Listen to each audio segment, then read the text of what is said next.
Assalamualaikum warahmatullahi wabarakatuh. My name is Delia Vianti. I'm from class 4H with student number 21612120. Okay, here I will explain about some materials. And the first is types of authentic assessment. Second is elements of class-based assessment implementation. Third is step in implementing the learning evaluation. Fourth is strength and weakness of placement test, and the last about grade test blueprint or table of specification. Okay, first material about types of authentic assessment. First, performance assessment. There are several different ways to record performance-based assessment result, like checklist, anecdotal or narrative records, and rating scale and memory approach. To observe the performance of students, can use tools or instruments such as attitude assessment, behavioral observation, direct question, or personal question. And second, project assessment. Project assessment is an assessment activity of assessment that must be completed by student according to certain period or time. Jadi, project assessment, penelitian proyek, itu penelitian terhadap tugas yang diselesaikan dengan jangka waktu tertentu. And the next, portfolio assessment.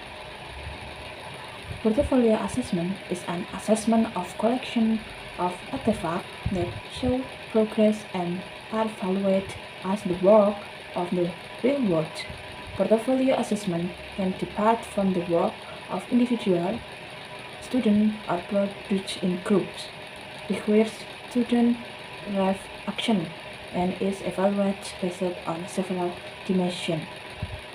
Jadi, portfolio assessment atau penelitian portofolio ini penelitian terhadap kumpulan yang menunjukkan kemajuan dan nilai sebagai karya dunia yang nyata.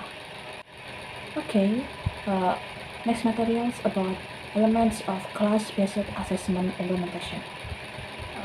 Okay, definition of this is the teacher classroom-based assessment must apply the principle of assessment. Sustainable, authentic, advanced, accurate, and consistent.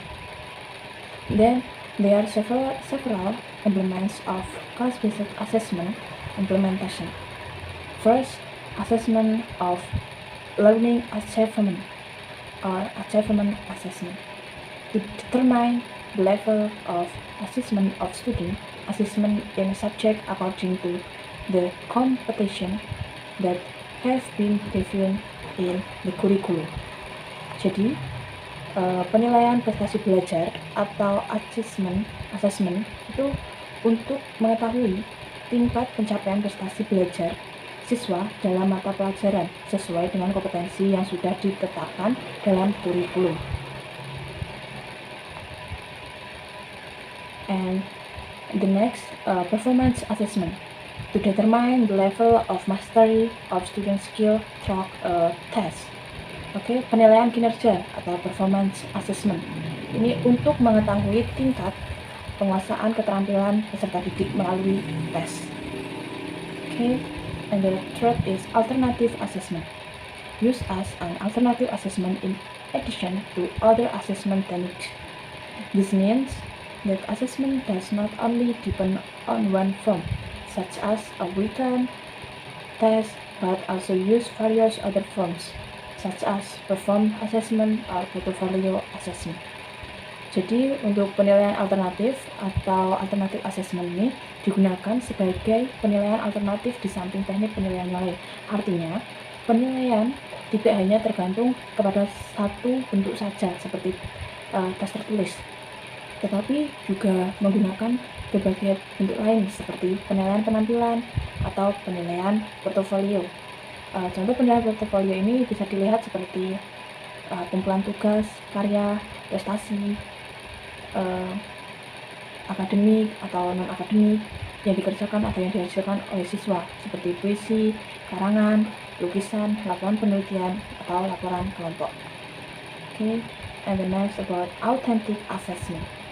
The determine the level of competency achievement of students through several techniques that are able to express, prove, or show precisely that the learning process is carried out properly.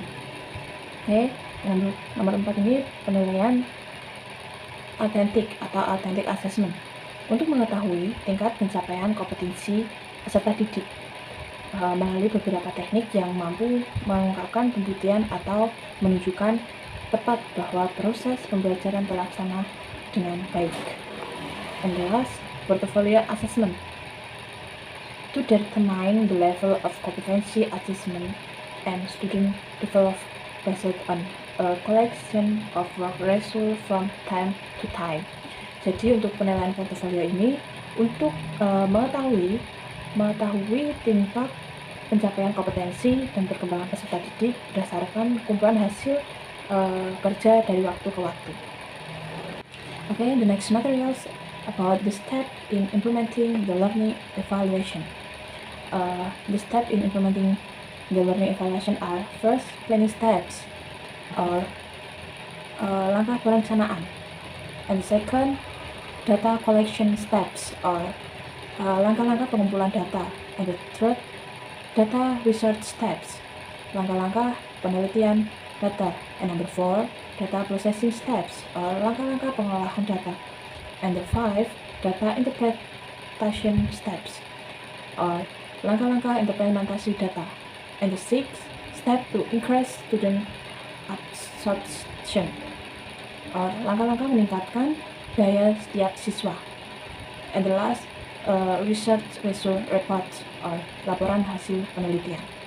Oke, fourth materi yang keempat mengenai kelebihan dan kekurangan dari placement test or strength and weakness of placement test.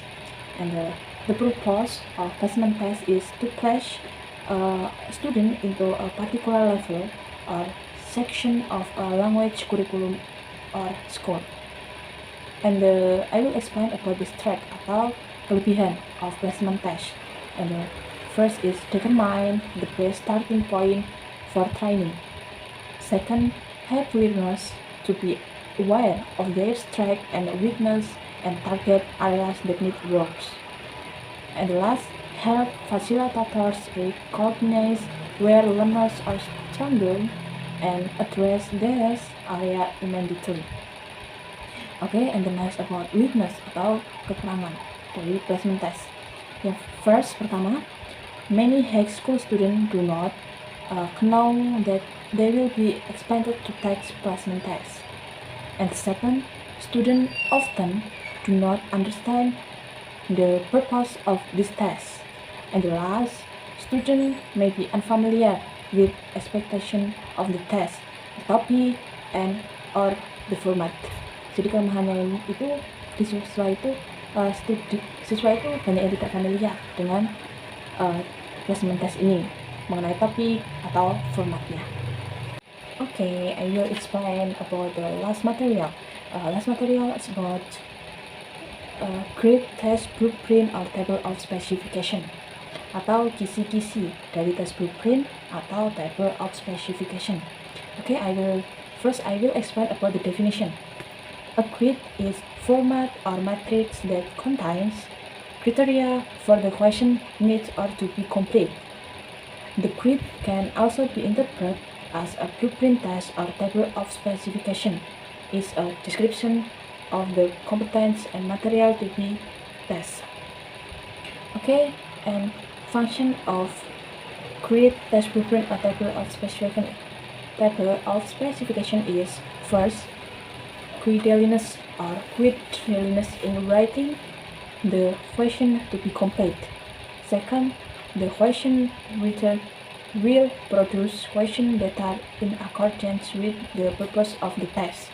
And the last, writing a grid serves to elect the set of questions So this will also makes it easier in the evaluation process. And a good grading must meet the following requirement. Like the grade must be able to represent the contents of the syllabus or curriculum or materials that has been taught appropriately and proportionately. And the second, the components are clearly described and easy to understand, mudah dimengerti. And the last, the material to be asked can be made of question. Okay, thank you for your attention. I'm sorry there are many mistakes from I explain with the material. Thank you for your attention. Wassalamualaikum warahmatullahi wabarakatuh.